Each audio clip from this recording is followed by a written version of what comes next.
Have you ever walked into a room and felt the weight of your entire life pressing down on your chest? Have you ever sat across from people who share your blood, your childhood, your memories, and realized they came not to support you, but to destroy you? What would you do if the family you sacrificed for, the people you gave jobs and money and endless second chances, turned around and tried to take everything you spent 20 years building? Can you imagine sitting in a cold, sterile courtroom, no lawyer beside you, no one in your corner, watching your own brother and sister smirk as their attorney describes your life's work as a failure, a fraud, a mistake? That's exactly where Denise Carter found herself on a gray Tuesday morning in October.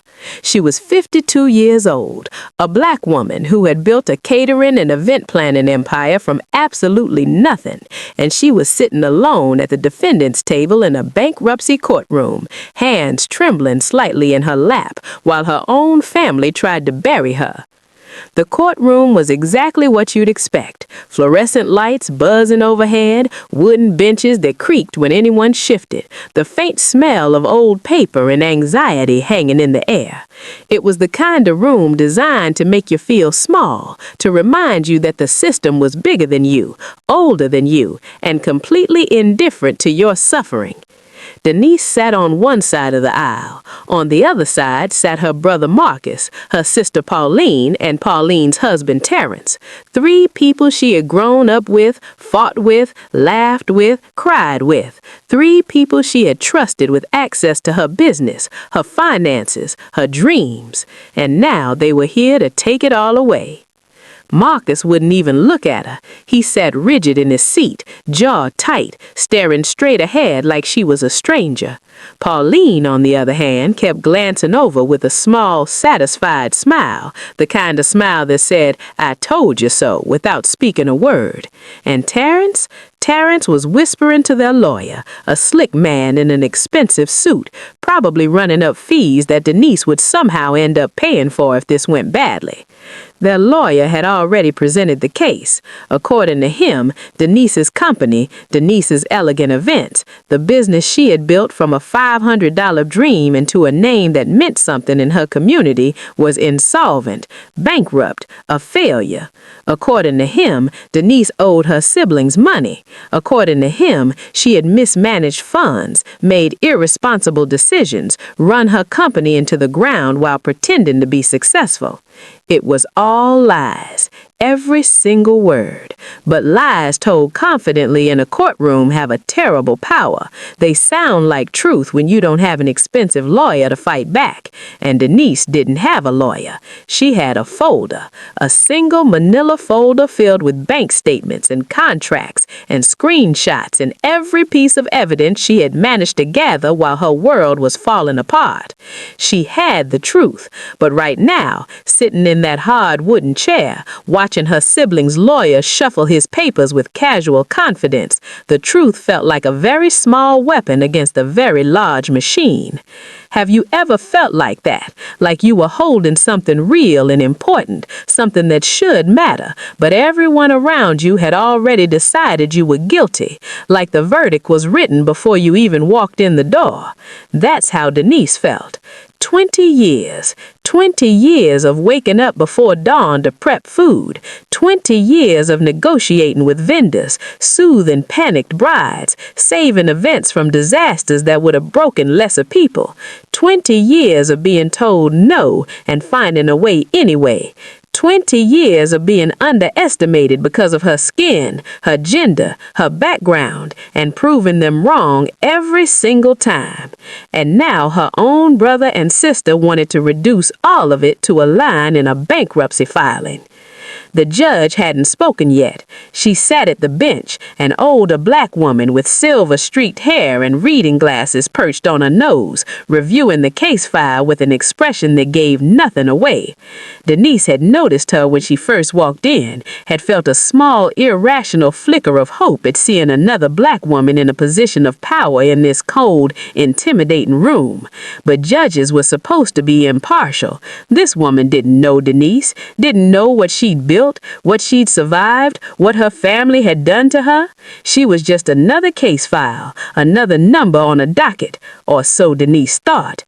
The opposing lawyer finished his opening remarks, painting a picture of Denise as irresponsible, incompetent, a woman who had gotten over her head and now trying to avoid paying her debts. He used words like mismanagement, liability, and pattern of negligence.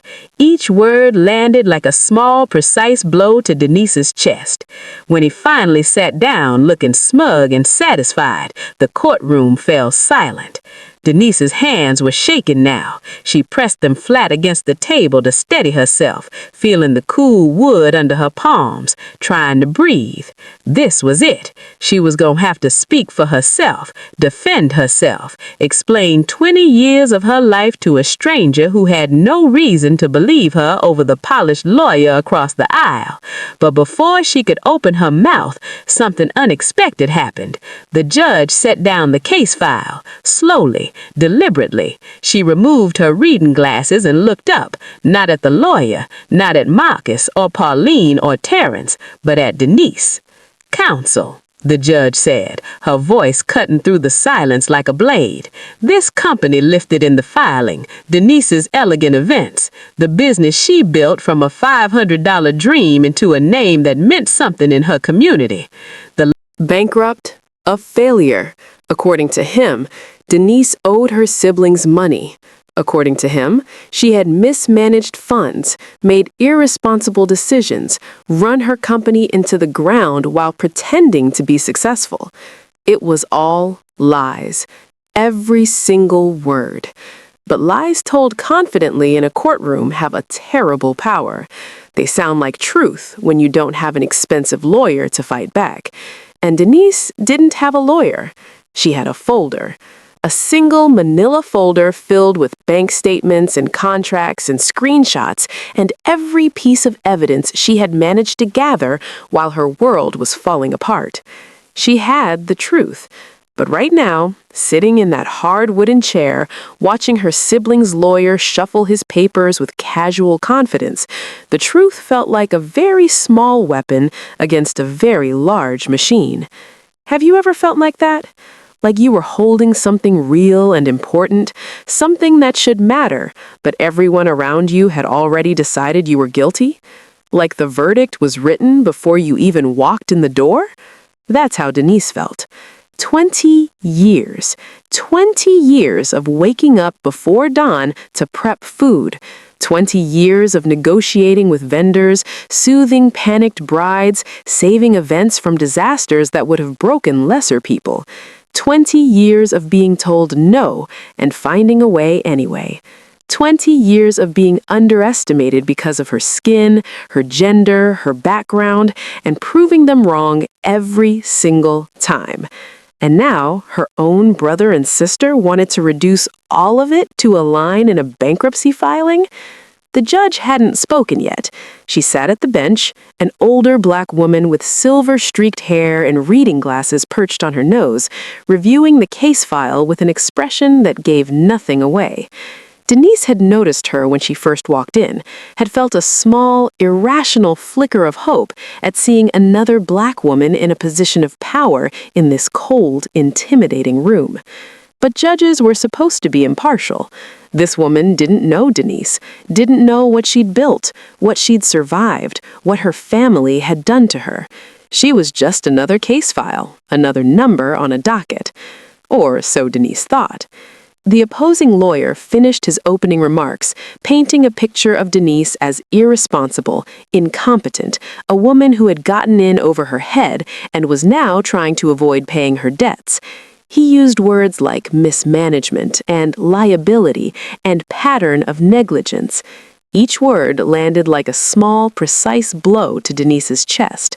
When he finally sat down, looking smug and satisfied, the courtroom fell silent. Denise's hands were shaking now. She pressed them flat against the table to steady herself, feeling the cool wood under her palms, trying to breathe. This was it.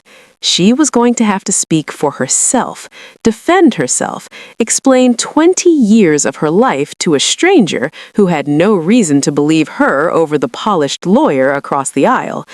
But before she could open her mouth, something unexpected happened. The judge set down the case file, slowly, deliberately. She removed her reading glasses and looked up, not at the lawyer, not at Marcus or Pauline or Terrence, at Denise. "Counsel," the judge said, her voice cutting through the silence like a blade. "This company listed in the filing, Denise's Elegant Events." The lawyer blinked, caught off guard. "Yes, Your Honor?" The judge didn't look at him. Her eyes stayed fixed on Denise, something shifting in her expression. Recognition, maybe, or memory. "I'm familiar with this company," she said. The words hung in the air. Marcus straightened in his seat. Pauline's smile faltered. Terrence stopped whispering. "Your Honor," the lawyer said carefully, "I'm not sure what—" 5 years ago, the judge continued, as if he hadn't spoken, "this company catered my daughter's wedding." Denise's heart stopped. She remembered that wedding, a beautiful garden ceremony in late spring, 200 guests, the bride's mother, a distinguished-looking woman in a navy blue dress, pulling Denise aside at the end of the night to thank her personally with tears in her eyes. "It was one of the most beautiful events I've ever attended," the judge said quietly. "The food, the presentation, the way everything flowed.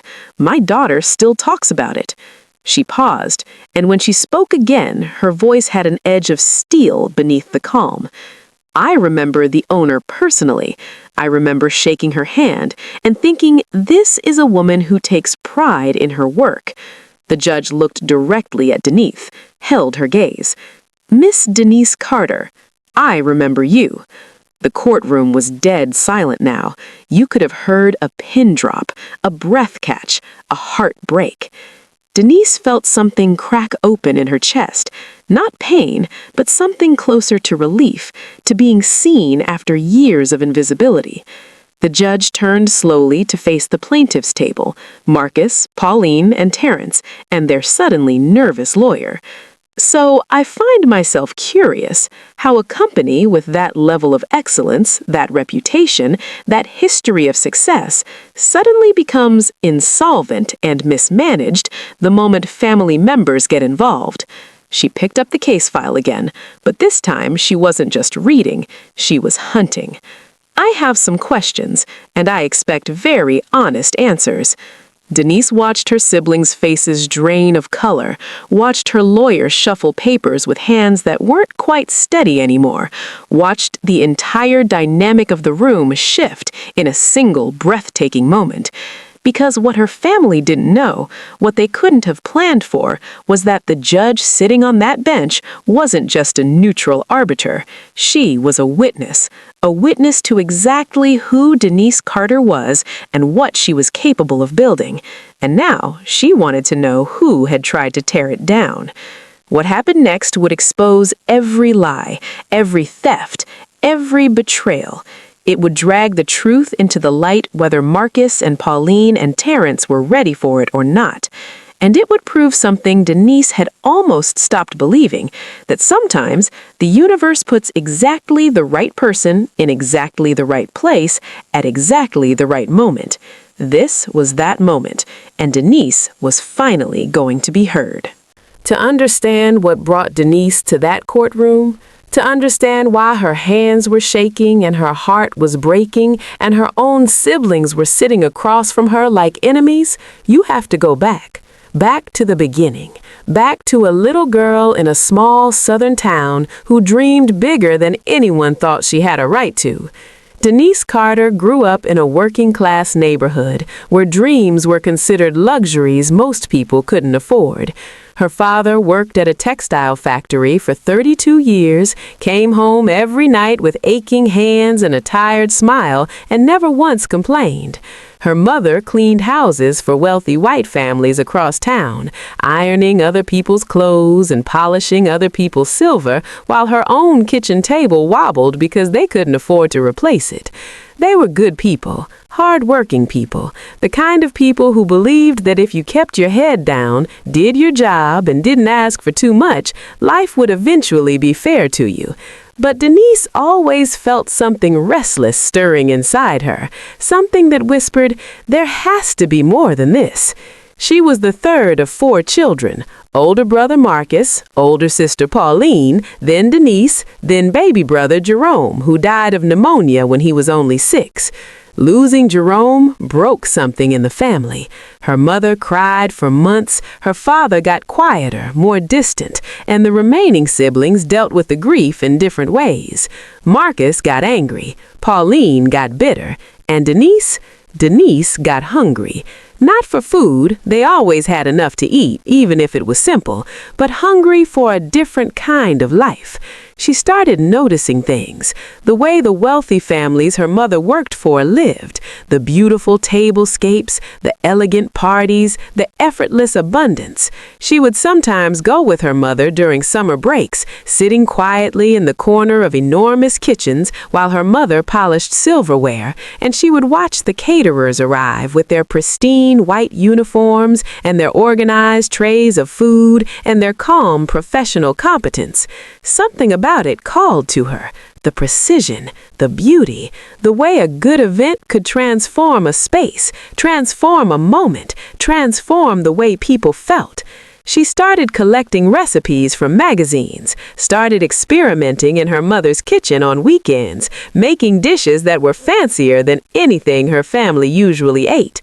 Her father would laugh and say, "Denise, who you cooking for the president?"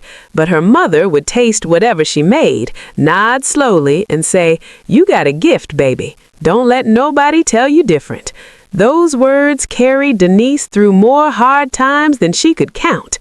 After high school, there was no money for college. Marcus had already dropped out and was working odd jobs. Pauline had gotten pregnant at 19 and married Terrence, a man who talked big but never seemed to follow through on anything.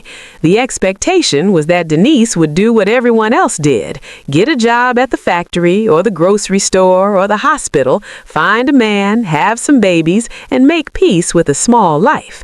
But Denise couldn't make peace with it. She just couldn't. She got a job as a banquet server at a hotel downtown, one of the nicer hotels, the kind that hosted corporate events and wedding receptions and fancy anniversary parties. The pay wasn't great, but Denise didn't care about the paycheck. She cared about the education. She watched everything, how the event coordinators planned, how the chefs timed their dishes, how the managers handled difficult clients. She asked questions constantly, until some of her coworkers got annoyed with her. "Why you need to know all that?" they'd say. "Just do your job and go home." But Denise wasn't just doing a job, she was learning a craft. She took notes in a little spiral notebook she kept in her apron pocket. She stayed late to help with cleanup so she could see how the kitchen was organized. She volunteered for every extra shift, every difficult client, every event no one else wanted to work. And slowly, over years, she started to see how it all fit together. The logistics, the timing, the flow, the way a perfect event was like a symphony, dozens of moving pieces coming together to create something seamless and beautiful. By the time she was 30, Denise had saved up $500. It wasn't much, it was barely anything, but it was hers, and she had a dream that was bigger than any amount of money.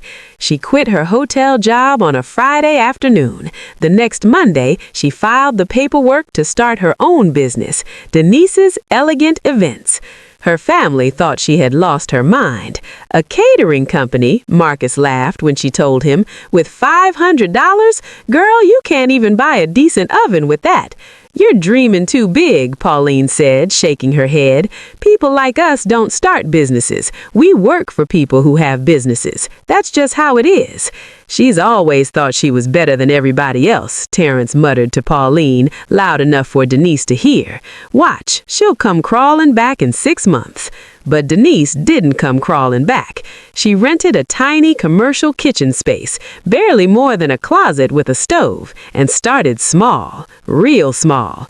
Church dinners, neighborhood barbecues, birthday parties for people who could only afford to pay her $50 plus the cost of ingredients. She did everything herself. The shopping, the cooking, the serving, the cleaning. She worked 16-hour days and slept 4 hours a night and woke up every morning with her back aching and her feet screaming and her heart still full of hope because she was building something. Piece by piece, client by client, she was building something that belonged to her. The first year was brutal. There were weeks when she barely broke even, times when she had to choose between buying groceries for herself or buying ingredients for an event. She lost weight, she lost sleep, she almost lost her mind, but she never lost her vision. And slowly, word started to spread. You need good food for your event? Call Denise. She did my cousin's baby shower. Everything was perfect. Girl, her mac and cheese will change your life. It was the Black community that lifted her up first. The churches, the sororities, the neighborhood associations. People who understood what it meant to see a young Black woman trying to build something and who wanted to support that dream even when they didn't have much money themselves. Denise never forgot that. Even years later, when she was booking corporate contracts and high society weddings, she always made time for the community events, the church anniversary dinners, the scholarship fundraisers, the graduations for kids who were the first in their families to finish college. That was where she came from, and she never let success make her forget it. By her late 30s, Denise's elegant events had grown into something real. She had a proper commercial kitchen, a small team of employees, and a reputation that was spreading beyond her immediate community. She got her first big corporate client, a law firm that needed catering for their annual holiday party. The event went flawlessly, and suddenly she was getting calls from other businesses, other firms, other organizations that had never heard of her before. The white clients came with their own challenges. Some of them looked at her with barely concealed surprise when she walked in, a Black woman running the show, giving instructions to her staff with calm authority. Some of them questioned her credentials, her experience, her pricing. Some of them tried to lowball her, assuming she would be desperate for her business. Denise learned to handle all of it with grace and steel. She never raised her voice. She never lost her temper. She simply showed up, did exceptional work, and let her results speak louder than any prejudice. And it worked. Year after year, her client list grew, her team grew, her reputation grew. She started getting featured in local magazines. Black woman entrepreneur making waves in catering industry. From hotel server to event planning mogul, Denise Carter's incredible journey. She saved those articles in a scrapbook that she kept in her office, right next to her mother's old recipe box, the one she'd inherited when her mother passed away, filled with handwritten cards in her mother's careful script. Every time Denise felt tired or discouraged, she would open that recipe box and remember where she came from. By her mid-40s, Denise was catering events she once could have only dreamed of attending. Weddings at country clubs, galas at art museums, corporate retreats at five-star hotels, and one event in particular that would change her life in ways she never expected: the wedding of Judge Evelyn Montgomery's daughter. It was a beautiful spring afternoon, 200 guests, an outdoor ceremony followed by a reception under a white tent strung with fairy lights. Denise and her team worked for weeks planning every detail. The menu was a perfect blend of Southern comfort and elegant refinement. The presentation was flawless. The timing was seamless. At the end of the night, the bride's mother, a dignified Black woman in her 60s, a judge with a reputation for fairness and sharp intelligence, had pulled Denise aside. I've been to a lot of events in my life, but I have never experienced anything like this. You didn't just cater my daughter's wedding, you made it magical. Denise had blinked back tears, overwhelmed. "Thank you, Your Honor. That means everything."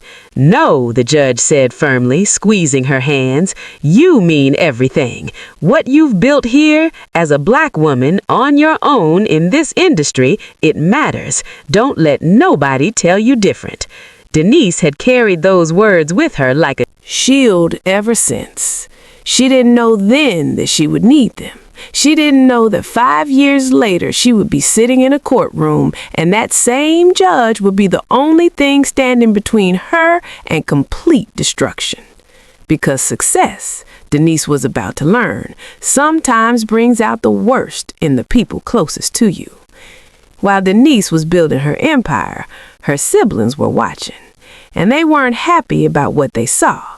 Marcus had bounced between jobs for years: warehouse work, delivery driving, a failed attempt at starting a landscaping business that collapsed within 6 months. He was smart enough, but he lacked discipline, follow-through, the willingness to sacrifice.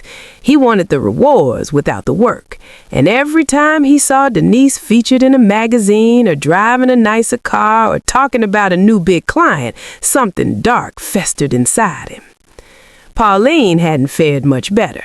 Her marriage to Terrence had produced 3 kids and very little else. Terrence talked constantly about his business ideas, but none of them ever materialized into anything real. He was charming in a shallow way, the kind of man who could talk his way into opportunities, but never had the substance to keep them. Together, Pauline and Terrence lived in a constant state of almost having enough money, almost getting ahead, almost making it work. They resented Denise's success the way people resent sunshine when they're stuck in the rain. It felt personal, even though it wasn't. It felt like Denise was showing off, even though she never flaunted anything. It felt like she had abandoned them by daring to become more than what they had all been born into. And Denise, in her desire to stay connected to her family, made a mistake, a big one. About 5 years ago, around the same time she catered Judge Montgomery's daughter's wedding, Denise decided to bring her family into the business. Marcus needed work, and she needed someone she could trust to help manage the finances. She gave him access to the company accounts.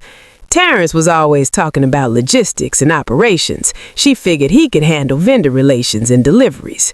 She brought him on as a minor partner, giving him a small percentage of the business in exchange for his help. And Pauline had always been good with people, so Denise started sending her to meet with potential clients, to be the friendly face that made the initial connection before Denise came in to close the deal. It was supposed to be a way to lift her family up, a way to share her success with the people who had been there since the beginning, a way to prove that she hadn't forgotten where she came from. But Denise forgot one crucial thing. Not everyone wants to be lifted. Some people would rather pull you down. And that's exactly what her family was about to do. At first, everything seemed fine. Better than fine, actually. For the first few months after Denise brought her family into the business, there was a sense of hope, of possibility, of things finally coming together the way she had always dreamed. Marcus showed up on time, he dressed professionally, he sat in the office Denise had set up for him and learned the accounting software and made himself useful.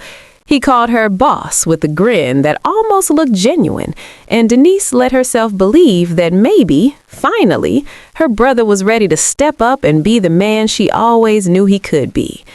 Terrence threw himself into the logistics role with surprising energy. He charmed the vendors, negotiated better rates on supplies, streamlined the delivery process. He even landed a couple of new clients on his own, walking into Denise's office with contracts in hand and that confident smile that had first attracted Pauline all those years ago. And Pauline was a natural at client relations. She had a warmth about her, a way of making people feel comfortable and heard. Potential clients who might have been intimidated by Denise's reputation relaxed around Pauline, opened up about what they wanted for their events, and then eagerly signed on the dotted line when Denise came in to finalize the details. For a little while, Denise allowed herself to believe she had made the right choice. She imagined holidays where they would all sit around the table and laugh about how far they had come. She imagined her mother looking down from heaven, finally seeing her children working together instead of apart. She imagined a future where the Carter family name meant something, where her success had lifted all of them out of the struggle they had been born into. But hope, Denise would learn, can be a dangerous thing, because while she was busy imagining a future built on trust and family loyalty, her siblings were busy building something else entirely. It started small, so small that Denise didn't even notice at first. A discrepancy in the monthly accounts, a few $100s that didn't quite add up. Marcus explained it away easily. A vendor had changed their pricing. There was a miscommunication. He would fix it. Denise believed him. Why wouldn't she? He was her brother. Then there was the client who called, confused, saying they had booked with Terrence but never received a confirmation from Denise's company. Strange, Denise thought, but mistakes happen. Terrence apologized, said he had dropped the ball, promised it wouldn't happen again. She let it go. And then there were the whispers. Little comments that clients made, offhand remarks that didn't quite make sense. "Oh, we heard you were having some problems with your team lately. Someone mentioned you might be scaling back. We almost went with another company because we heard you were unreliable now." Denise was confused. Where were these rumors coming from? Her company was thriving. Her reviews were glowing. She had never been more in demand. But the whispers kept spreading, like smoke under a door, and no matter how hard she tried to trace them back to their source, she couldn't quite pin down where they were coming from. It took Denise almost 2 years to see the full picture.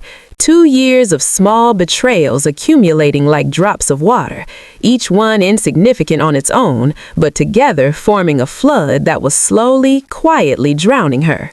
Marcus wasn't making accounting mistakes. He was stealing, skimming money from the company accounts in amounts just small enough to fly under the radar.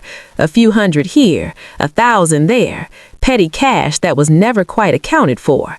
Over 2 years, it added up to more than $80,000, money that had simply vanished, funneled into Marcus's personal accounts, while Denise was too busy running events and managing clients to notice. Terrence wasn't dropping the ball on clients. He was stealing them. He had quietly started his own event planning company on the side, using Denise's contacts, her vendor relationships, her reputation to poach clients who didn't know any better. The clients who called confused about their bookings, they hadn't booked with Denise's company at all. Terrence had intercepted them, redirected them to his own business, and pocketed the profits, while Denise lost contracts she didn't even know she had been offered. And Pauline? Pauline was the one spreading the rumors. She would meet with potential clients, smile sweetly, and then casually mention that her sister was going through some things lately, that the company wasn't what it used to be, that they might want to consider other options. And then, helpfully, she would recommend Terrence's new company. She was sabotaging her own sister while sitting at her table and eating her food and pretending everything was fine. The three of them had been working together all along, a coordinated effort to drain Denise's company from the inside, while she was too trusting, too busy, too hopeful to see what was happening right in front of her face. But by the time Denise finally discovered what was happening, the damage was severe. Her company accounts were drained. Her reputation was being systematically destroyed. Clients she had worked years to build relationships with were disappearing to Terrence's company. And the joint family account she had set up to help pay for her elderly mother's nursing home care? Empty. Marcus had drained that too. Her mother, the woman who had worked her fingers to the bone cleaning other people's houses, who had tasted Denise's cooking and told her she had a gift, who believed in her when no one else did, was now in a nursing home that Denise could barely afford to keep her in, and the money that should have been there to help was gone, stolen by her own son. When Denise confronted them, she expected something. Shame, maybe, guilt, an apology, some acknowledgement that what they had done was wrong. Instead, they got rage. "You think you're so much better than us," Marcus spat at her, his face twisted with years of buried resentment. "Walking around like you're some kind of queen. You forgot where you came from, Denise. You forgot who was there for you before you had all this. We made you. Pauline added, her voice cold. "You wouldn't be anything without this family, and you've been hoarding everything for yourself while we struggled. It's time you learn to share." "You owe us," Terrence said simply, crossing his arms. "And one way or another, we're going to collect." Denise stood there, stunned, watching the people she had loved her entire life transform into strangers before her eyes. Or maybe they had always been strangers. Maybe the love had only ever flowed one direction, and she was too desperate for connection to see it. She tried to reason with them, tried to show them the numbers, the bank statements, the contracts, the emails, the screenshots of Pauline's rumors spreading through community Facebook groups, records of Marcus's unauthorized withdrawals, evidence of Terrence's side company using her clients and her vendor relationships. She put it all in a folder, a simple manila folder that held 20 years of her life and the proof that her own family had tried to destroy her. And on a gray Tuesday morning in October, she walked into that bankruptcy courtroom alone. No lawyer, no advocate, no one in her corner, just Denise, her folder, and the truth. She didn't know that the judge on the bench would be Evelyn Montgomery. She didn't know that the universe, for once, was about to put someone in her path who already knew exactly what kind of woman Denise Carter really was. She just knew she had to try, because giving up wasn't an option. It had never been an option. And if she was going to lose everything she had built, she was going to lose it fighting, not cowering, not accepting a lie as her legacy. Denise Carter had been underestimated her entire life. Her family had made the same mistake everyone else had made. They thought she would break. They thought wrong. The courtroom smelled like old wood and desperation. That was the first thing Denise noticed when she walked in that morning. The way the air felt heavy, stale, like it had absorbed the anxiety of 1,000 people who had sat in these same seats before her, waiting for a verdict that would change their lives. She had arrived early. Too early, probably. The courtroom was nearly empty when she pushed through the heavy double doors, her heels clicking against the worn marble floor, echoing in the silence like a heartbeat. She found the defendant's table, a simple wooden desk that looked like it had been there since the building was constructed, and sat down heavily, placing her folder in front of her like a shield. Her hands were trembling. She pressed them flat against the table, willing them to stop, but the shaking continued, a physical manifestation of the terror she was trying so hard to hide. 20 years. 20 years of building something from nothing, of proving everyone wrong, of refusing to accept the life that had been assigned to her at birth. And it all came down to this: a courtroom, a folder, and the desperate hope that someone, anyone, would believe her over the polished lies her family was about to tell. She had barely slept the night before. Every time she closed her eyes, she saw their faces. Marcus sneering at her across the kitchen table when she confronted him. Pauline, cold and distant, not even bothering to deny what she had done. Terrence, smirking like this was all a game he was about to win. They didn't feel guilty. That was what haunted her most. They didn't toss and turn at night, wondering if they had gone too far. They didn't question whether destroying their own sister was worth it. They slept fine. They always had. The guilt, the doubt, the endless second-guessing, that was Denise's burden alone. Even now, sitting in this courtroom, she found herself wondering if she was the one who had done something wrong. Maybe she should have shared more. Maybe she should have been more generous, more patient, more understanding of their struggles. Maybe if she had just given them what they wanted, none of this would be happening. But then she thought about her mother, sitting in that nursing home, frail and confused, not understanding why her children couldn't seem to get along anymore. The money that should have been there to take care of her, gone, stolen by her own son. No, Denise had done nothing wrong. She had loved her family. She had trusted them, and they repaid that trust with betrayal. That wasn't her fault. She had to keep reminding herself of that. The doors opened behind her, and Denise's stomach dropped. She didn't turn around, but she heard them. The confident footsteps, the murmured conversation, the rustle of expensive clothing. Her family had arrived. They walked past her without a word, without a glance, as if she were a stranger.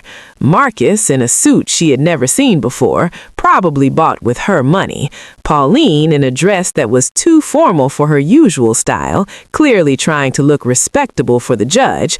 Terrence walking slightly ahead of them, chest puffed out, radiating the confidence of a man who believed he had already won. And behind them, their lawyer. Denise had looked him up after she received the lawsuit papers. Gerald Whitmore, Harvard Law, 30 years of experience, a reputation for being ruthless, for twisting facts until they became unrecognizable, for winning cases that should have been unwinnable. He was the kind of lawyer that guilty people hired when they needed someone to make their lies sound like truth. And now he was working for her family, against her. Denise watched them settle into the plaintiff's table across the aisle. Gerald Whitmore arranged his papers with the calm efficiency of a man who had done this 1,000 times. Marcus and Pauline sat behind him, their faces carefully composed into expressions of wounded innocence. Terrence leaned back in his chair, legs crossed, as if he were waiting for a show to start. Not one of them looked at her. Not one of them showed even a flicker of doubt or shame. It was like she had already been erased from the family, written out of the story they were telling themselves about who was right and who was wrong. Denise gripped the edge of the table, fighting the urge to stand up and scream at them, to demand an explanation, an acknowledgement, something that proved they still had a shred of humanity left. But she didn't. She couldn't. Outbursts wouldn't help her here. Emotion wouldn't win this case. Only the truth could do that. And even then, she wasn't sure it would be enough. The courtroom began to fill with the minor players of this particular drama. A clerk arranging files, a bailiff standing stoically by the door, a court reporter setting up her machine with practiced efficiency, a few people in the gallery, strangers probably, here for other cases, who glanced at Denise with idle curiosity before returning to their phones. And then, at exactly 9 o'clock, a door at the front of the courtroom opened, and the judge walked in. "All rise," the bailiff announced, and everyone stood. Denise's legs felt weak, unsteady, but she forced herself upright, forced herself to look at the woman who was about to decide her fate. Judge Evelyn Montgomery was tall, dignified, with silver-streaked hair pulled back in a neat bun and reading glasses perched on her nose. She moved with the quiet authority of someone who spent decades commanding rooms, demanding respect, and receiving it without question. She sat down, and everyone else followed. Denise's heart was pounding so loudly she was afraid the whole room could hear it. She tried to read the judge's expression, searching for some hint of what was to come, but Judge Montgomery's face was impassive, professional, giving nothing away. The judge picked up the case file in front of her and began to read, her eyes moving back and forth across the pages with focused attention. No one spoke. The silence stretched out, thick and suffocating, broken only by the occasional rustle of papers or the soft click of the court reporter's machine. Finally, Gerald Whitmore stood. "Your Honor," he said, his voice smooth and confident, "I represent the plaintiffs in this matter, Marcus Carter, Pauline Carter Williams, and Terrence Williams. We are here to demonstrate that the defendant, Denise Carter, has engaged in a pattern of financial mismanagement and irresponsible business practices that have rendered her company insolvent and left her clients, her own family members, unpaid for significant contributions they made to her business." Denise felt the words land like punches. Financial mismanagement, irresponsible, insolvent. Each accusation was a lie, but spoken in this room by this lawyer, they sounded almost believable. "My clients trusted Denise," Whitmore continued, his voice taking on a tone of practiced sorrow. "They invested their time, their energy, and in some cases their own personal resources into helping her company succeed. They did so because she was family, because they believed in her, because they wanted to see her thrive." He paused for effect, letting the words sink in. And how did she repay that trust? By running her company into to the ground through reckless decisions and refusing to compensate the very people who helped her build it. Denise wanted to stand up and object, to shout that none of this was true, that they were the ones who had stolen from her, betrayed her, tried to destroy everything she had built. But she wasn't a lawyer. She didn't know the rules. She didn't know when she was allowed to speak or how to phrase her objections in a way that would be taken seriously. So she sat in silence, gripping the edge of the table, and listened as her life was systematically dismantled by a man who had never met her and didn't care whether his words were true. Whitmore presented his case with theatrical precision. He painted Marcus as a devoted brother who had stepped in to help with the company finances, only to be pushed out when Denise no longer found him useful. He described Pauline as a loyal sister who had sacrificed her own career opportunities to support Denise's business, only to be abandoned when times got tough. And Terrence was the tragic hero of Whitmore's narrative, a man who had given up other business opportunities to partner with his sister-in-law, only to watch her squander his contributions through incompetence and mismanagement.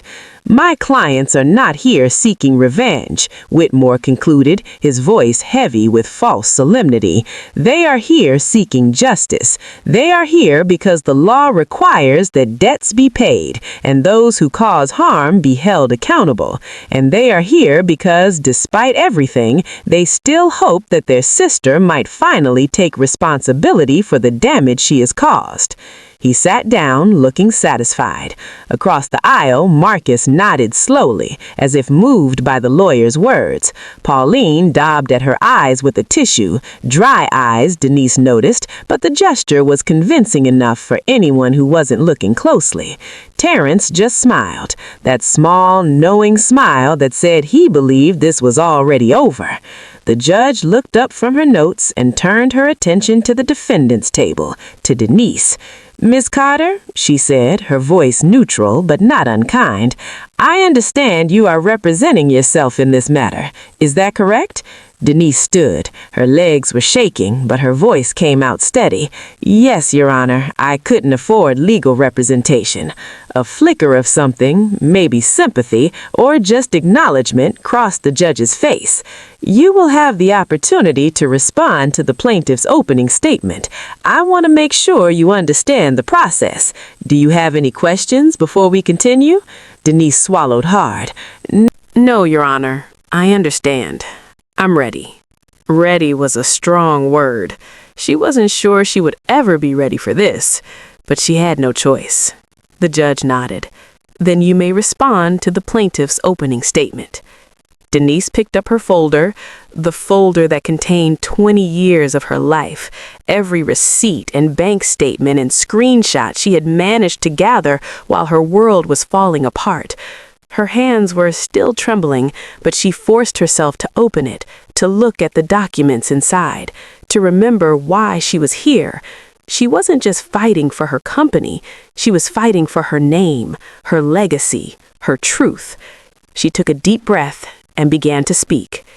"Your Honor," she said, "everything you just heard is a lie." A ripple of reaction ran through the courtroom. Whitmore raised an eyebrow. Marcus shifted in his seat.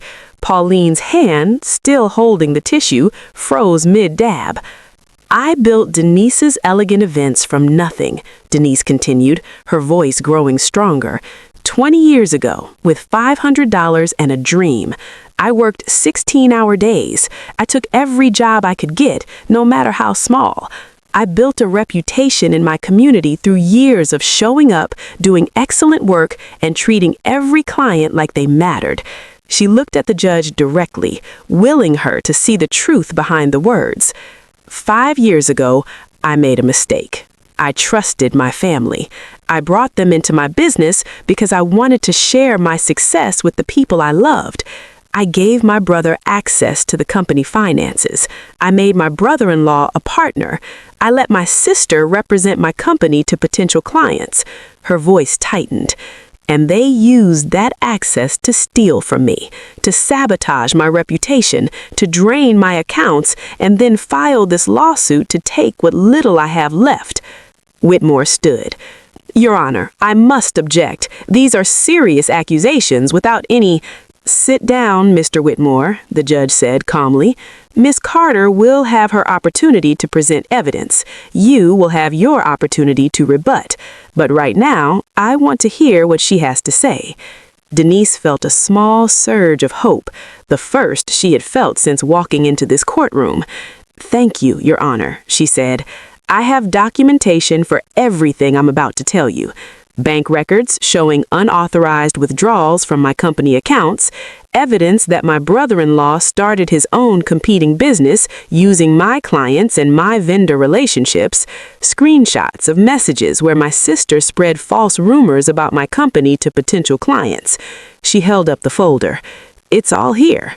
Every receipt, every statement, every piece of proof that what they told you is a lie. The courtroom was silent now. The casual indifference that had filled the room when Denise first walked in had been replaced by something else. Attention, interest, the sense that maybe, just maybe, this case wasn't as straightforward as it first appeared. Judge Montgomery leaned forward slightly, her eyes fixed on Denise. Miss Carter, she said slowly, I have to admit, something about this case has been troubling me since I first reviewed the file. Denise's heart skipped. Your Honor?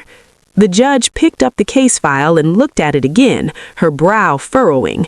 The company named in this filing, Denise's Elegant Events. She looked up, her eyes meeting Denise's across the courtroom. I'm familiar with that name. And in that moment, everything changed. The words hung in the air like a held breath, like the moment between lightning and thunder when you know something powerful is about to strike, but you don't yet know where it will land. I'm familiar with that name. Denise stood frozen at the defendant's table, her folder still clutched in her hands, her mind racing to understand what was happening. Familiar? How could the judge be familiar with her company? They had never met before, had they? Denise would have remembered meeting a judge. She would have remembered, and then it hit her. The wedding, 5 years ago, the beautiful spring ceremony with 200 guests, the bride's mother in the navy blue dress, tears in her eyes, taking Denise's hands and telling her she had made the day magical. Judge Evelyn Montgomery. The bride's mother was Judge Evelyn Montgomery. Denise felt the blood drain from her face. She had been so focused on surviving this courtroom, so consumed by the terror of facing her family's lies without a lawyer, that she hadn't even looked closely at the judge's name on the case file, hadn't connected the dignified woman on the bench with the emotional mother who had hugged her 5 years ago and told her that what she had built mattered.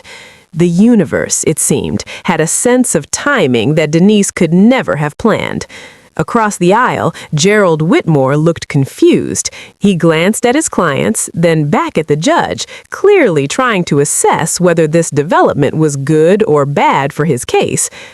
Your Honor, he said carefully, I'm not sure I understand. Are you saying you have a personal connection to the defendant?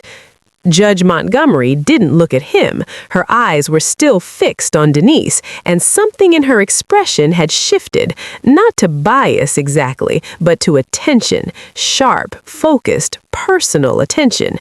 5 years ago, the judge said slowly, this company catered my daughter's wedding. A murmur rippled through the courtroom. Marcus and Pauline exchanged alarmed glances. Terrence's confident smirk faltered for the first time since he had walked in.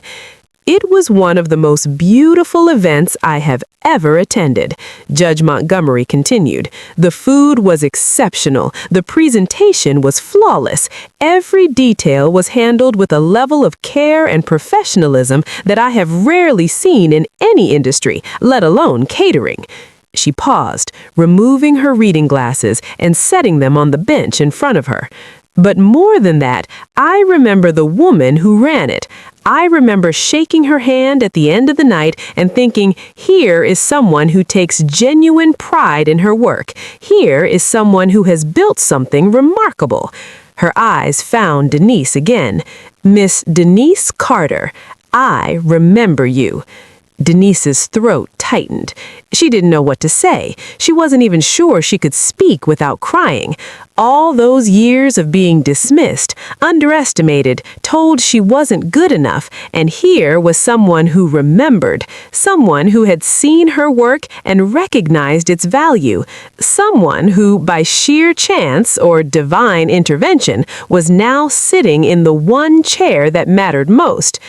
Your Honor, Whitmore stood quickly, his voice taking on a slightly urgent quality.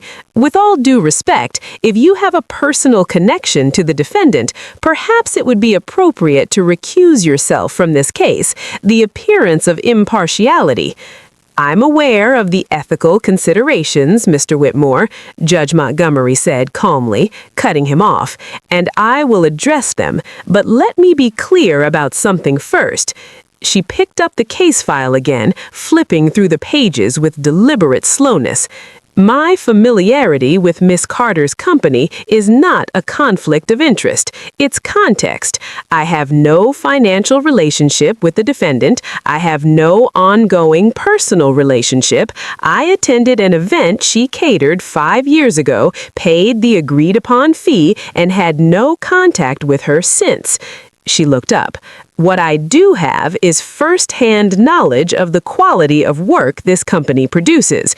And I have to say, Mr. Whitmore, that knowledge makes some of the claims in your filing rather puzzling. Whitmore's jaw tightened almost imperceptibly. Puzzling, Your Honor? Yes, puzzling. Judge Montgomery set the file down and folded her hands in front of her. You have described Miss Carter as irresponsible and incompetent. You have claimed that her company is the result of mismanagement and reckless decisions. You have painted a picture of a business in chaos, run by someone who doesn't know what she's doing. She tilted her head slightly. But the woman I met 5 years ago was none of those things. The event she produced for my family was executed with military precision. Every vendor was coordinated, every timeline was met, every guest was impressed. Her eyes sharpened for a second time. That is not the work of an incompetent person, Mr. Whitmore. That is the work of someone who has spent years mastering her craft.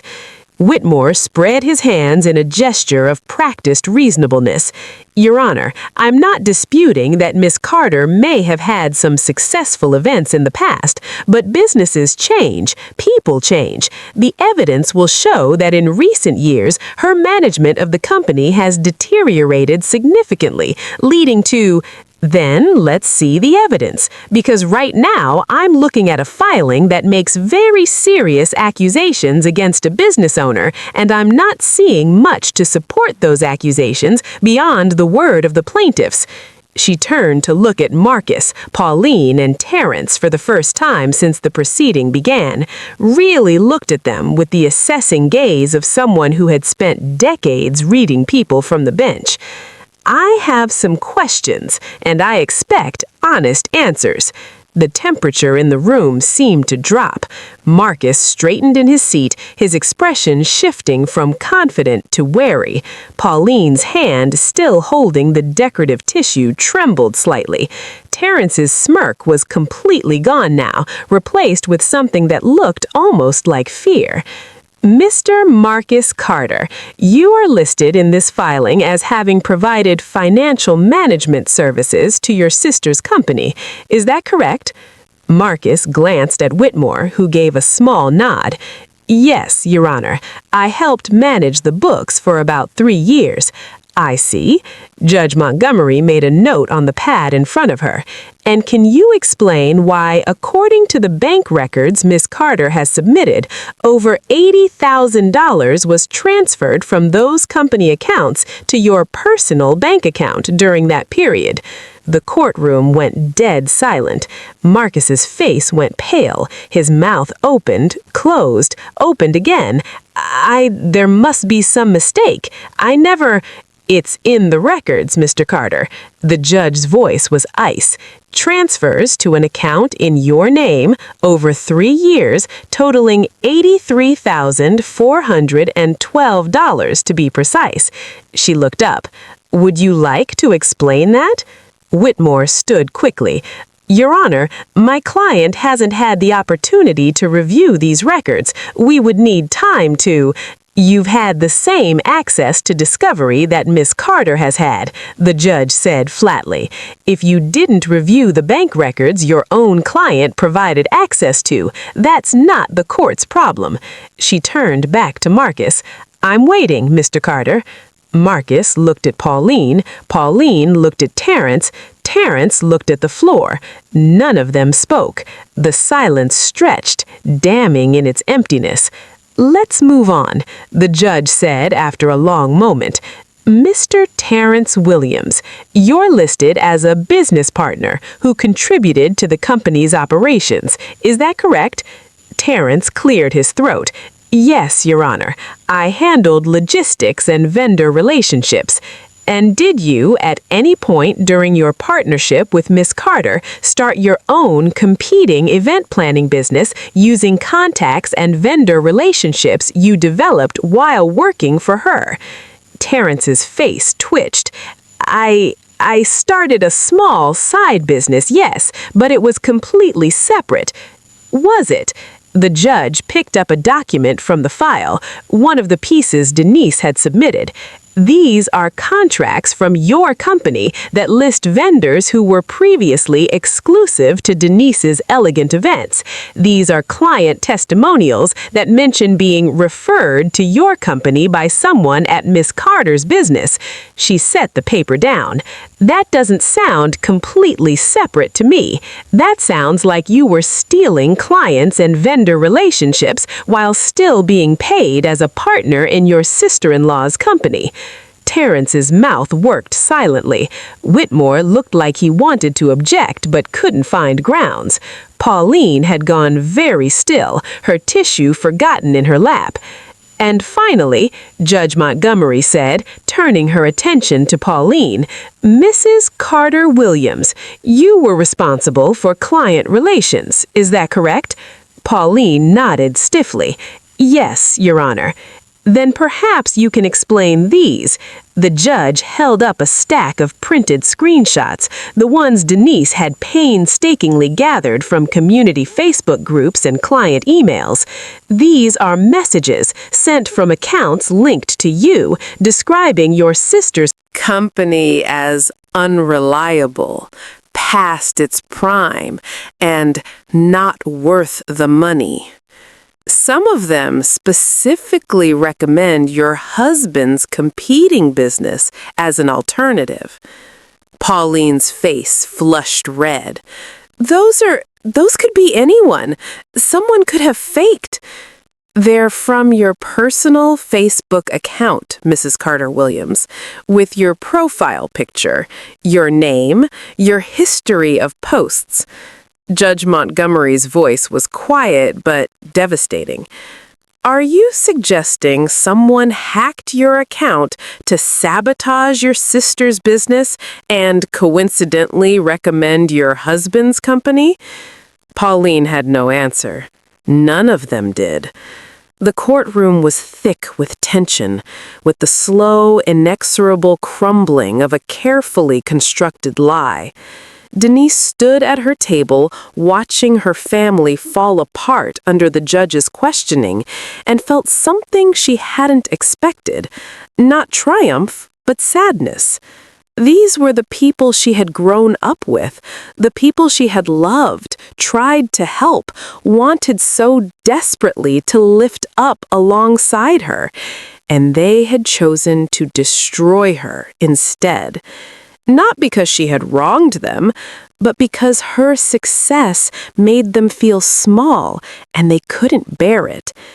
Miss Carter, Judge Montgomery said, turning back to Denise, her voice softening slightly, You mentioned earlier that you have documentation for all of your claims. I'd like to see it. All of it. Denise nodded, her hands no longer trembling. She opened her folder and began to spread the documents across the table. The bank records, the contracts, the screenshots, the emails, the evidence of 20 years of work being systematically dismantled by the people she had trusted most. "Take your time," the judge said. "I want to understand exactly what happened here." And for the first time since this nightmare began, Denise felt something she had almost forgotten how to feel. Hope. The truth was finally being heard. The questions were finally being asked, and the people who had tried to bury her were finally being forced to answer for what they had done. Denise took a deep breath and began laying out the documents one by one, her hands steady now, her voice clear. She had spent weeks preparing for this moment, gathering every piece of evidence she could find while her family was busy hiring expensive lawyers and rehearsing their lies. They had underestimated her. They had assumed that because she didn't have a law degree, because she couldn't afford representation, because she was just their sister who made fancy food for a living, she wouldn't know how to fight back. They were wrong. "Your Honor," Denise began, "I'd like to start with the financial records." She held up a thick stack of bank statements, each one flagged with colored tabs, marking the discrepancies. "These are the company account statements from the 3 years my brother Marcus had access to our finances. As you can see, I've highlighted every unauthorized transfer to his personal account." She walked the documents to the clerk, who passed them up to the judge. Judge Montgomery put her reading glasses back on and began flipping through the pages, her expression growing grimmer with each one. "The transfers started small," Denise continued, "a few $100s here and there, easy to miss if you're not looking closely. And I wasn't looking closely, Your Honor. I trusted him. He was my brother. I was busy running events, managing staff, keeping clients happy. I assumed the person handling my money was doing it honestly." She paused, the weight of that misplaced trust heavy in her voice. Over time, the amounts got larger. $500, $1,000, $2,000. By the end of 3 years, Marcus had taken $83,412 from my company, money that should have gone to my employees, my vendors, my business expenses. She turned to look at Marcus, who refused to meet her eyes. Money that, some of it, was supposed to go to our mother's nursing home care. A soft gasp came from somewhere in the gallery. Even the court reporter paused for a moment before continuing to type. "Our mother," Denise said, her voice tightening, "worked her entire life cleaning other people's houses so we could have a chance at something better. When she got sick and needed full-time care, I set up a joint family account to help pay for her nursing home. I put money in every month. I thought Marcus was helping manage it, making sure the bills were paid." She shook her head slowly. "They drained that account too. Our mother's care money. Gone.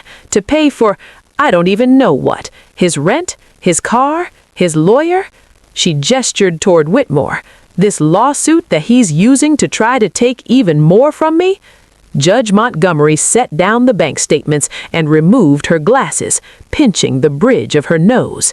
"Mr. Carter," she said, addressing Marcus directly, "do you have any explanation for these transfers? Any documentation showing they were authorized or that the funds were used for legitimate business purposes?" Marcus looked at Whitmore desperately. The lawyer stood, his usual confidence visibly strained. "Your Honor, my client maintains that these transfers were informal compensation for his work, an understanding between siblings that—" "An understanding," Denise interrupted, her voice sharp. We never had any understanding. I paid him a salary, a fair salary, deposited into his account every 2 weeks, just like any other employee. These transfers were on top of that, without my knowledge, without my permission. She pulled out another document. Here's the payroll record. Marcus received $32,000 a year in official salary, plus the $83,000 he stole. He was taking more from my company than I was paying myself some years. Judge Montgomery held up a hand. Mr. Whitmore, unless you have documentation proving these transfers were authorized, a contract, an email, anything, I'm going to have to consider Ms. Carter's interpretation of events. Whitmore opened his mouth, closed it, then sat down heavily. He had nothing. Denise moved on, her momentum building. Now let's talk about the client theft. She pulled out a folder of contracts and laid them on the table. These are events that were originally booked with my company. Clients who reached out to me, who wanted Denise's Elegant Events to handle their weddings, their corporate functions, their family celebrations. She held up one contract. This is a wedding that was supposed to bring in $12,000. The client contacted my company through our website. My sister Pauline was the first point of contact. She was supposed to schedule a consultation with me so we could finalize the details. She pulled out another document, a contract from a different company. Instead, the client ended up booking with T. Will Events, my brother-in-law Terrence's company.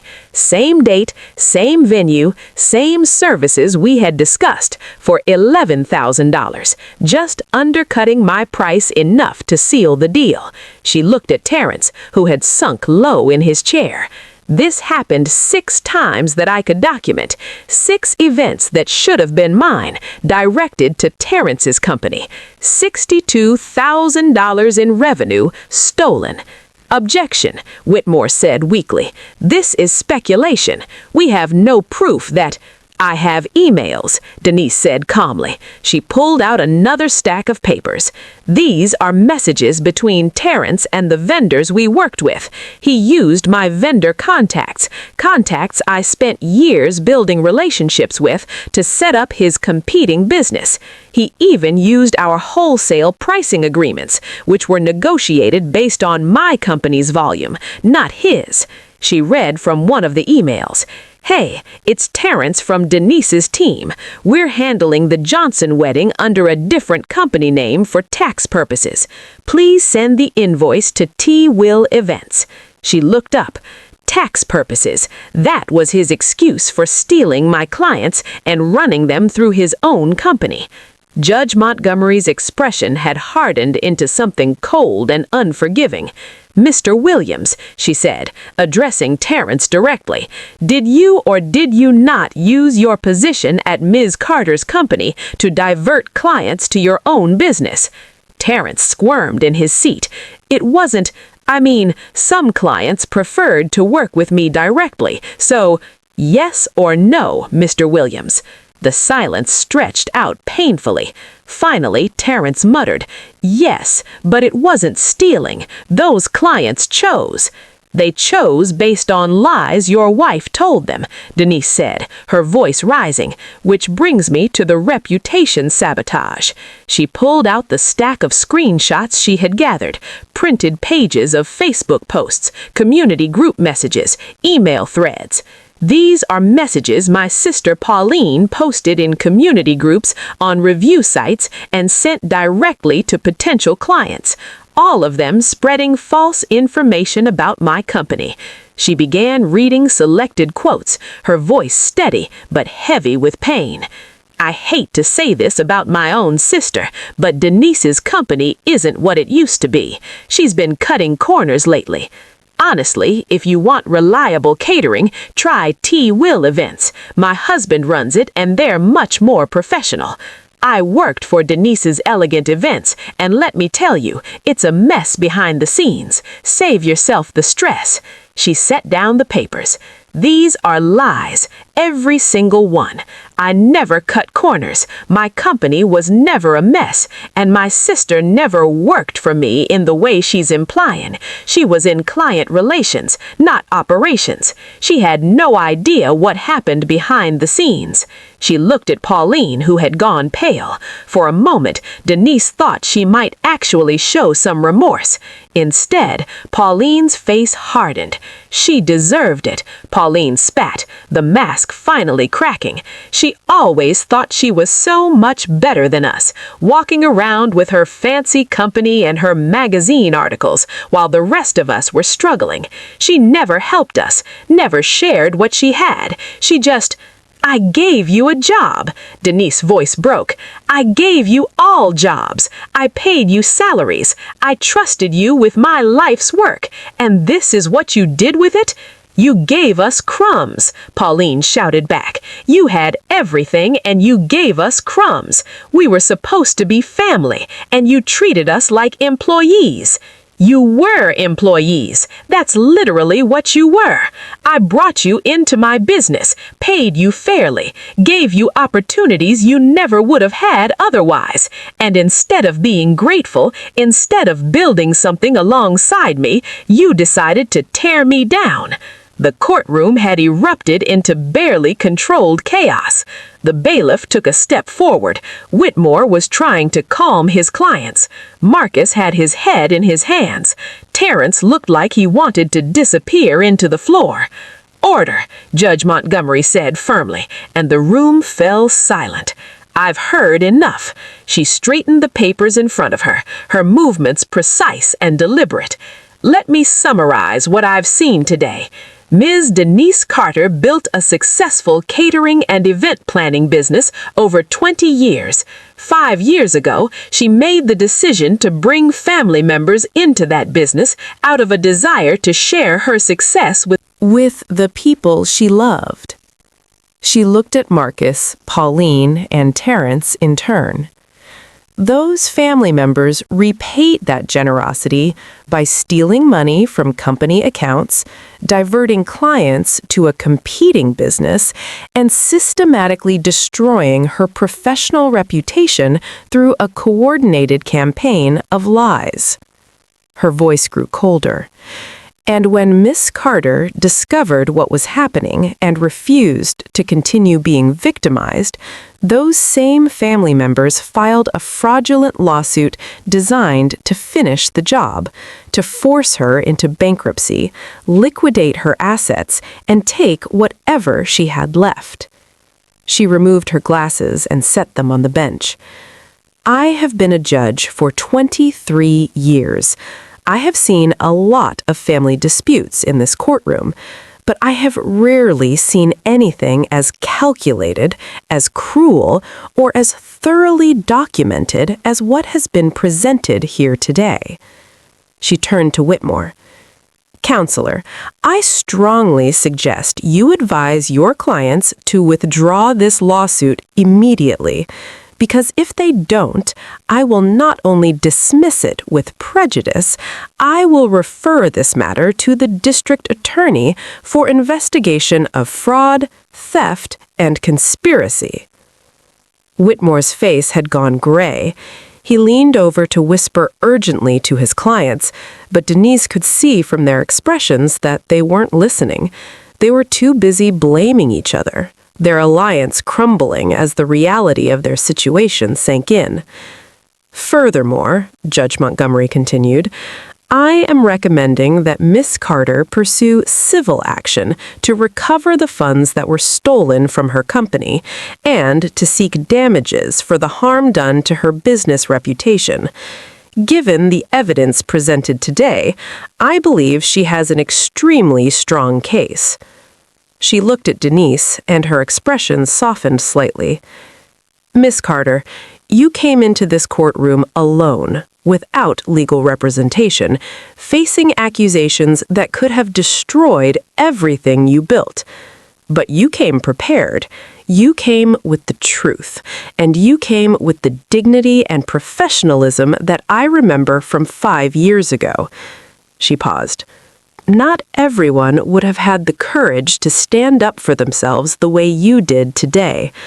I want you to know that this court sees you, and this court believes you." Denise felt tears streaming down her face, but she didn't try to hide them. These weren't tears of defeat. They were tears of release, of validation, of finally being heard. "This case is dismissed," Judge Montgomery announced, "with prejudice, and I am ordering a full investigation into the plaintiff's conduct, both in this lawsuit and in the events leading up to it." She banged her gavel once, sharp and final. "Court is adjourned." The sound echoed through the room like a door slamming shut on a nightmare. It was over.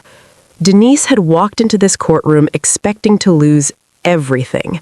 Instead, she had won back something even more valuable than money or business. She had won back her truth. And no one, not her brother, not her sister, not her brother-in-law, not their expensive lawyer, could ever take that away from her again. The courtroom emptied slowly, people filing out in the hushed, uncertain way that followed something significant. Denise remained standing at the defendant's table for a long moment, her hands pressed flat against the wood, steadying herself. It was over. It was actually over. She gathered her documents carefully, placing each one back in the folder with the same precision she brought to everything in her life. These papers had saved her 20 years of receipts and bank statements and screenshots, the kind of boring, tedious record-keeping that most people never thought about until they needed it. Denise had always been meticulous. It was one of the things that made her successful, and today it had made her free. She tucked the folder under her arm and turned toward the aisle, ready to walk out into whatever came next, but her family was blocking the way. Marcus stood closest, his expensive suit now rumpled, his face a mask of barely controlled panic. Behind him, Pauline was crying, real tears this time, not the performative dabbing from earlier. And Terrence hung back near the courtroom doors, looking like he wanted to be anywhere else on earth. "Denise," Marcus said, his voice strained. Just wait a minute. We need to talk about this." Denise stopped. She looked at her brother, really looked at him for the first time in months. She saw the desperation in his eyes, the way his hands were shaking, the sweat beading on his forehead. He was scared. They all were. Good. "There's nothing to talk about," Denise said quietly. "Marcus, please." He stepped closer, lowering his voice as if that would somehow make this conversation private. "We're family. We can work this out. It doesn't have to be like this." "It didn't have to be like this," Denise agreed. "But you made your choices. All of you. You stole from me. You lied about me. You tried to take everything I built. And when I found out, instead of apologizing, instead of trying to make it right, you sued me." She shook her head slowly. "You tried to destroy me in a courtroom, Marcus, and now you want to work it out." Pauline pushed forward, her mascara streaking down her cheeks.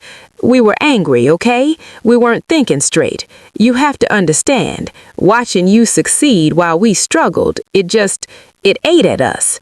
We made mistakes, terrible mistakes, but we're still your brother and sister. We're still blood.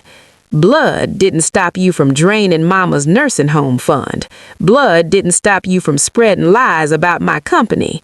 Blood didn't stop you from walking into this courtroom today with a lawyer you paid for with my money, trying to take the rest of what I have." She stepped closer to Pauline, close enough to see the fear in her sister's eyes. "You don't get to use family as a shield after you used it as a weapon. That's not how this works." Terrence finally spoke up from the back. "Look, Denise, I know we messed up, but the judge said you could sue us. She talked about criminal investigations. You don't really want to do that, do you, to your own family?" Denise turned to look at him. Terrence, who had been so confident walking in, now looked like a man watching his life collapse in slow motion. "What I want," Denise said slowly, "is to never see any of you again." The words landed like physical blows.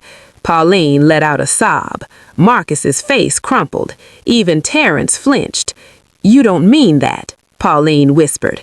"You stopped being my family the day you decided to destroy me," Denise said. "I gave you everything: jobs, money, trust, access to the business I spent 20 years building, and you used it all against me. Not because I hurt you, not because I wronged you, but because my success made you feel small, and you couldn't handle it." She took a step back, creating distance. "That's not my problem to fix. That's something broken inside of you, and I can't carry it anymore." She started walking toward the doors. Marcus grabbed her arm. "Denise, please." She pulled away sharply.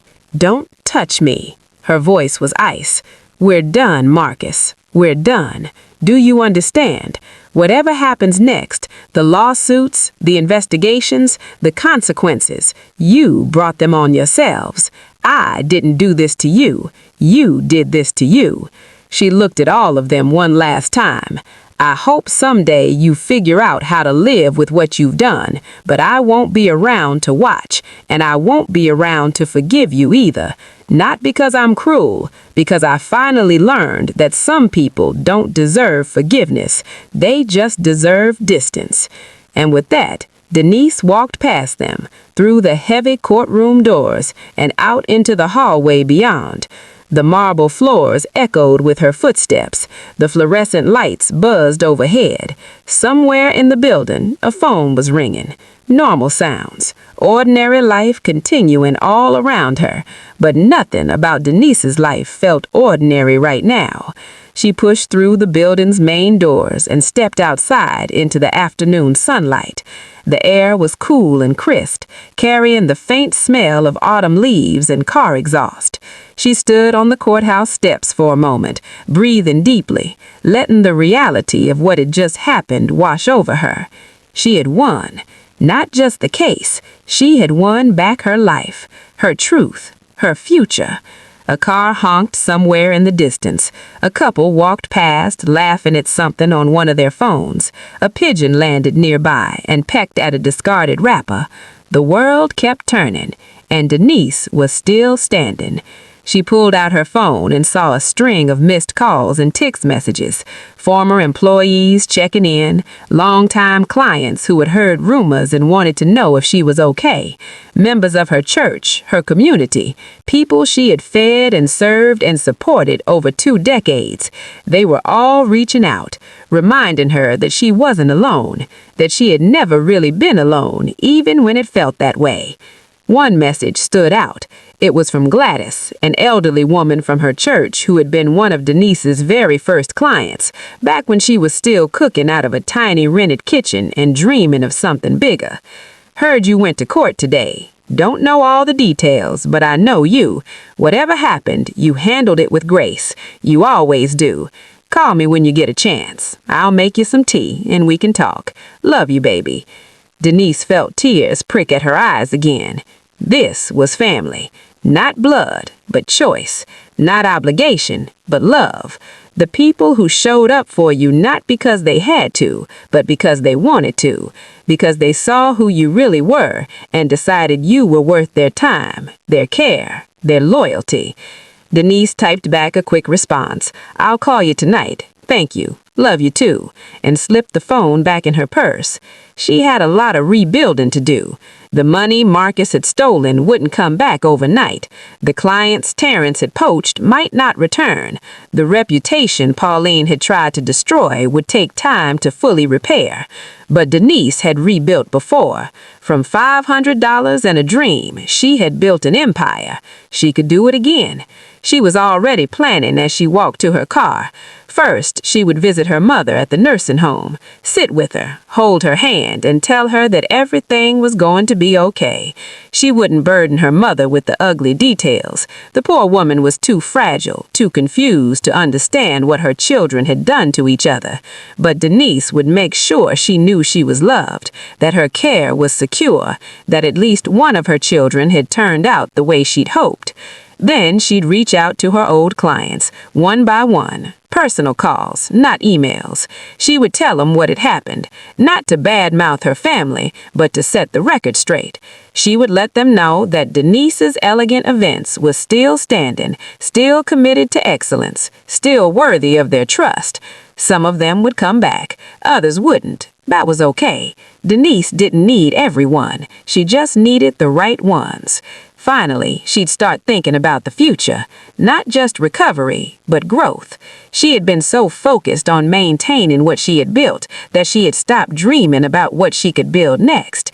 Maybe it was time to expand, to mentor young entrepreneurs, to create a scholarship fund for Black women trying to start their own businesses so they wouldn't have to struggle the way she had, so they would know that someone believed in them, even when the world didn't. She thought about Judge Montgomery's words, "What you've built here, as a Black woman, on your own, in this industry, it matters. Don't let anyone tell you different."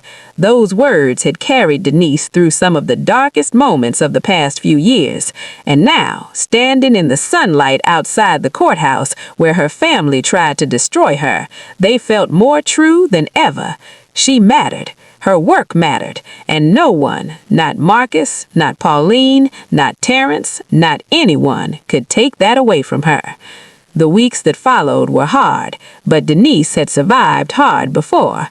The investigation Judge Montgomery had recommended moved forward. Marcus was ordered to repay the stolen funds, though Denise knew she might never see all of that money. Terrence's side business collapsed almost immediately once word got out about what he had done. Vendors refused to work with him, clients demanded refunds, and within 2 months, T-Will Events was nothing but a bad memory. Pauline faced consequences too, although hers were more social than legal. The same community groups where she had spread lies about Denise now turned on her. People who had believed her rumors were furious. She became a pariah in the very circles she had tried to use against her sister. Denise heard through the grapevine that Pauline and Terrence's marriage was falling apart, buckling under the weight of blame and resentment. She felt nothing when she heard it. No satisfaction, no pity, just nothing. They had made their choices. Now they were living with the consequences. That was how life worked.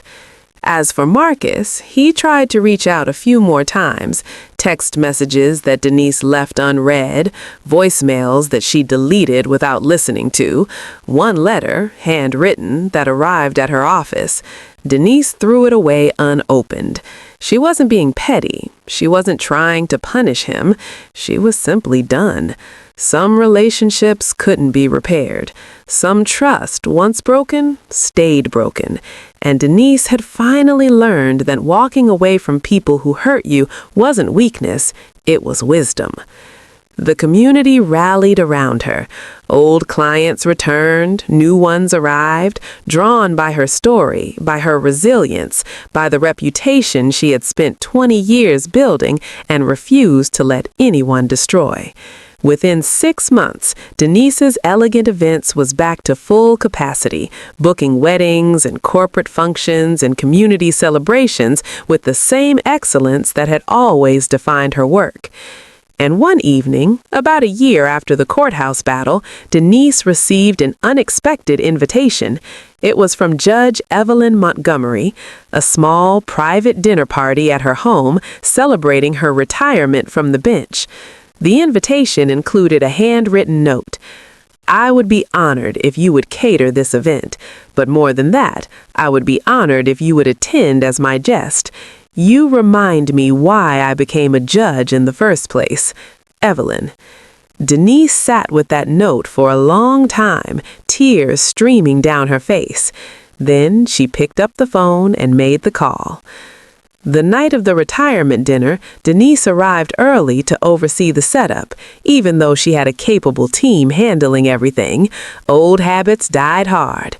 She wanted to make sure every detail was perfect. Judge Montgomery found her in the kitchen, checking the temperature of the appetizers, and laughed. "I invited you as a guest, not as staff," she said warmly. "I'm both tonight," Denise replied with a smile. "I couldn't let anyone else handle this, not for you." They embraced, two Black women who had built careers in fields that often didn't welcome them, who had faced down doubt and discrimination and emerged stronger, who understood, without needing to say it, what it meant to be seen. "Thank you," Denise whispered, "for believing me when no one else would have."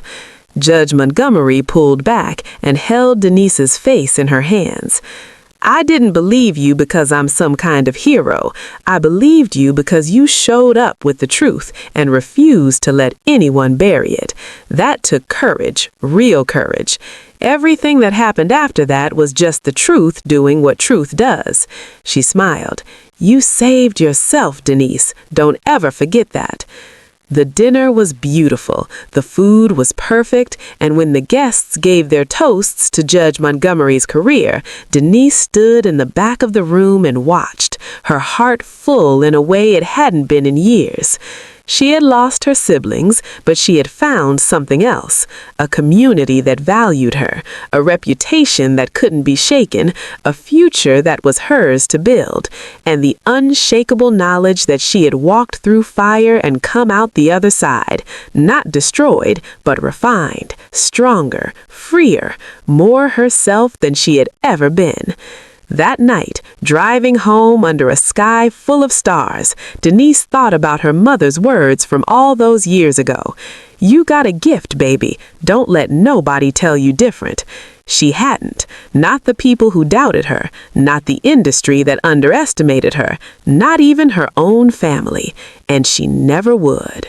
Some people will tell you that family is everything, that blood is thicker than water, that no matter what happens, you should always find a way to forgive, to reconcile, to keep the peace. And maybe, for some families, that's true.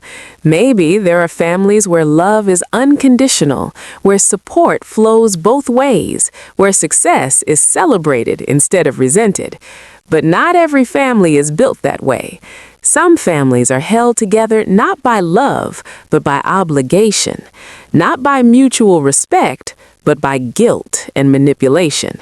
And in those families, the person who dares to dream bigger, work harder, and become more than what they were born into often becomes a target, not because they did anything wrong, but because their success holds up a mirror that others don't want to look into. Denise Carter learned that lesson the hardest way possible. She spent 20 years building something remarkable. As a Black woman in an industry that didn't always welcome her, in a country that often underestimated her, she created a business that meant something, not just financially, though she earned every dollar she made, but emotionally, spiritually, communally. She fed people at the most important moments of their lives: weddings, graduations, funerals, celebrations, and memorials. She was there when families came together, when couples made promises, when communities honored their own. She wasn't just running a catering company, she was creating memories.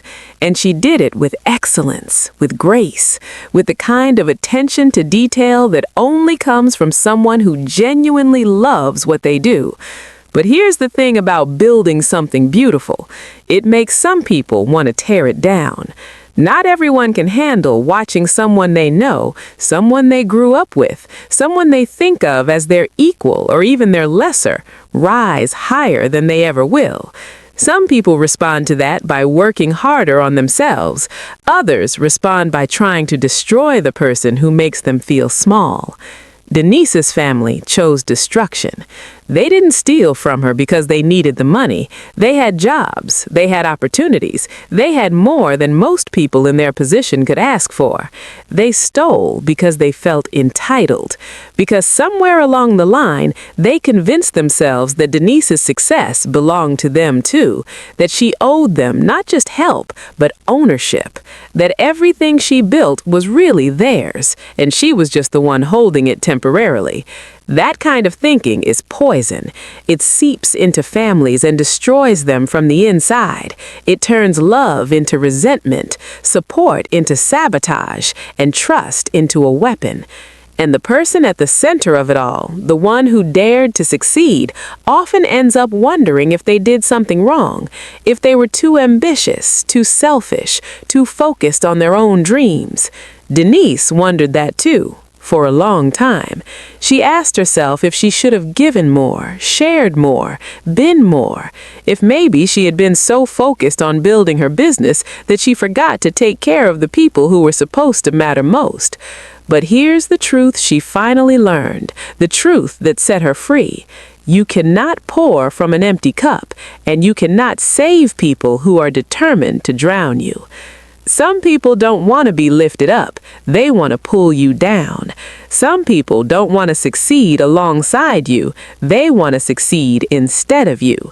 And no amount of love, no amount of generosity, no amount of sacrifice will ever be enough for someone who believes they deserve what you have without doing the work to earn it.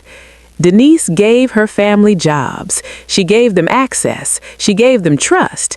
And they used every single gift as a weapon against her. Not because she failed them, but because she succeeded, and they couldn't forgive her for that.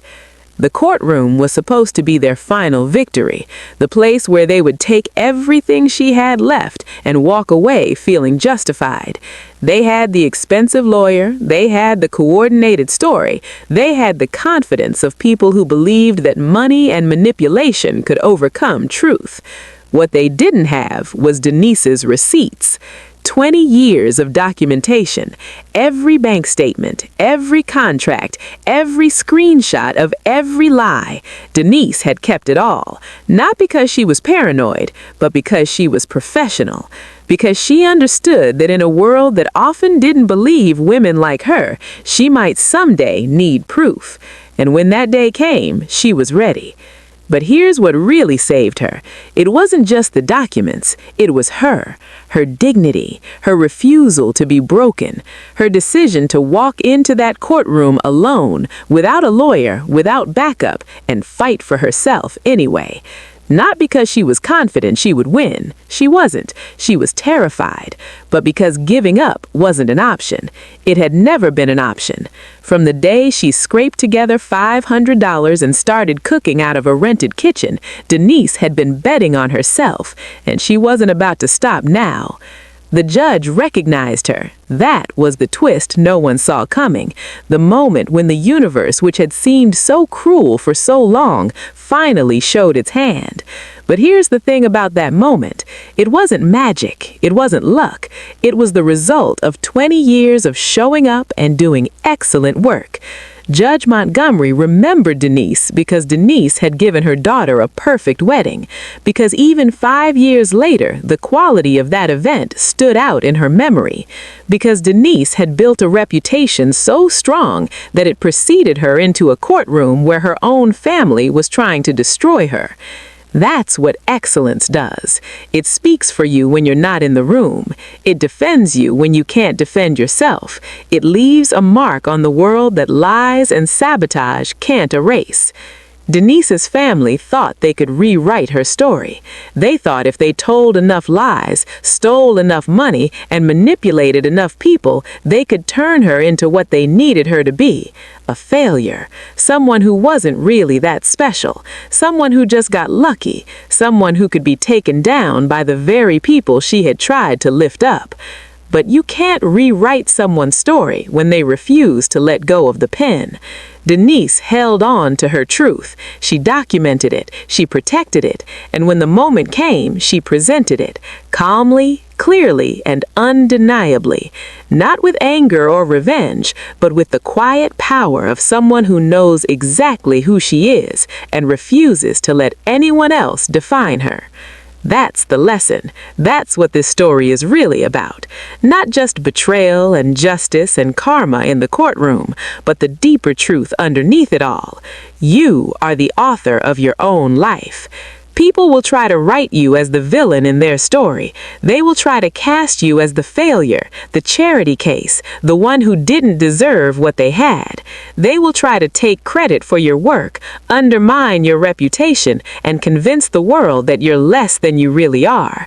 And sometimes they'll be the people you least expect, the ones who share your blood, the ones who Some people will tell you that family is everything, that blood is thicker than water, that no matter what happens, you should always find a way to forgive, to reconcile, to keep the peace.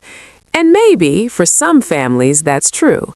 Maybe there are families where love is unconditional, where support flows both ways, where success is celebrated instead of resented.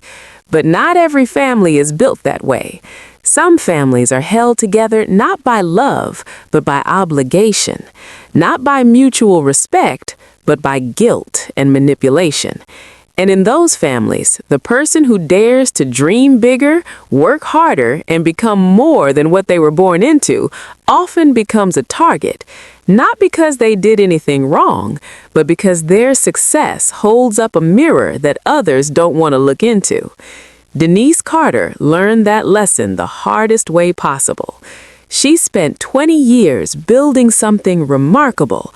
As a Black woman in an industry that didn't always welcome her, in a country that often underestimated her, she created a business that meant something. Not just financially, though she earned every dollar she made, but emotionally, spiritually, communally. She fed people at the most important moments of their lives: weddings, graduations, funerals, celebrations, and memorials. She was there when families came together, when couples made promises, when communities honored their own. She wasn't just running a catering company, she was creating memories. And she did it with excellence, with grace, with the kind of attention to detail that only comes from someone who genuinely loves what they do. But here's the thing about building something beautiful. It makes some people want to tear it down. Not everyone can handle watching someone they know, someone they grew up with, someone they think of as their equal or even their lesser, rise higher than they ever will. Some people respond to that by working harder on themselves. Others respond by trying to destroy the person who makes them feel small. Denise's family chose destruction. They didn't steal from her because they needed the money. They had jobs. They had opportunities. They had more than most people in their position could ask for. They stole because they felt entitled. Because somewhere along the line, they convinced themselves that Denise's success belonged to them too. That she owed them not just help, but ownership. That everything she built was really theirs, and she was just the one holding it temporarily. That kind of thinking is poison. It seeps into families and destroys them from the inside. It turns love into resentment, into sabotage, and trust into a weapon. And the person at the center of it, the one who dared to succeed, often ends up wondering if they did something wrong, if they were too ambitious, too selfish, too focused on their own dreams. Denise wondered that too. For a long time, she asked herself if she should have given more, shared more, been more. If maybe she had been so focused on building her business that she forgot to take care of the people who were supposed to matter most. But here's the truth she finally learned, the truth that set her free. You cannot pour from an empty cup, and you cannot save people who are determined to drown you. Some people don't want to be lifted up. They want to pull you down. Some people don't want to succeed alongside you. They want to succeed instead of you. And no amount of love, no amount of generosity, no amount of sacrifice will ever be enough for someone who believes they deserve what you have without doing the work to earn it. Denise gave her family jobs. She gave them access. She gave them trust. And they used every single gift as a weapon against her. Not because she failed them, but because she succeeded, and they couldn't forgive her for that. The courtroom was supposed to be their final victory, the place where they would take everything she had left and walk away feeling justified. They had the expensive lawyer. They had the coordinated story. They had the confidence of people who believed that money and manipulation could overcome truth. What they didn't have was Denise's receipts, 20 years of documentation, every bank statement, every contract, every screenshot of every lie. Denise had kept it all, not because she was paranoid, but because she was professional, because she understood that in a world that often didn't believe women like her, she might someday need proof. And when that day came, she was ready. But here's what really saved her. It wasn't just the documents. It was her dignity, her refusal to be broken, her decision to walk into that courtroom alone, without a lawyer, without backup, and fight for herself anyway. Not because she was confident she would win. She wasn't. She was terrified. But because giving up wasn't an option. It had never been an option. From the day she scraped together $500 and started cooking out of a rented kitchen, Denise had been betting on herself, and she wasn't about to stop now. The judge recognized her. That was the twist no one saw coming. The moment when the universe, which had seemed so cruel for so long, finally showed its hand. But here's the thing about that moment. It wasn't magic. It wasn't luck. It was the result of 20 years of showing up and doing excellent work. Judge Montgomery remembered Denise because Denise had given her daughter a perfect wedding. Because even 5 years later, the quality of that event stood out in her memory. Because Denise had built a reputation so strong that it preceded her into a courtroom where her own family was trying to destroy her. That's what excellence does. It speaks for you when you're not in the room. It defends you when you can't defend yourself. It leaves a mark on the world that lies and sabotage can't erase. Denise's family thought they could rewrite her story. They thought if they told enough lies, stole enough money, and manipulated enough people, they could turn her into what they needed her to be, a failure, someone who wasn't really that special, someone who had just gotten lucky, someone who could be taken down by the very people she had tried to lift up. But you can't rewrite someone's story when they refuse to let go of the pen. Denise held on to her truth. She documented it, she protected it, and when the moment came, she presented it, calmly, clearly, and undeniably. Not with anger or revenge, but with the quiet power of someone who knows exactly who she is and refuses to let anyone else define her. That's the lesson. That's what this story is really about. Not just betrayal, injustice, and karma in the courtroom, but the deeper truth underneath it all. You are the author of your own life. People will try to write you as the villain in their story. They will try to cast you as the failure, the charity case, the one who didn't deserve what they had. They will try to take credit for your work, undermine your reputation, and convince the world that you're less than you really are. And sometimes they'll be the people you least expect, the ones who share your blood, the ones who sat at your table, the ones you would have done anything for. When that happens, you have a choice. You can let their version of you become the truth. You can shrink yourself to fit their narrative, apologize for your success, and spend your life trying to earn the approval of people who will never give it.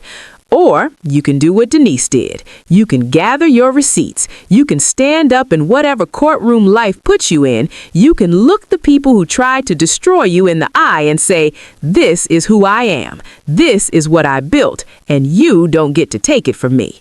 It won't be easy. It might be the hardest thing you ever do.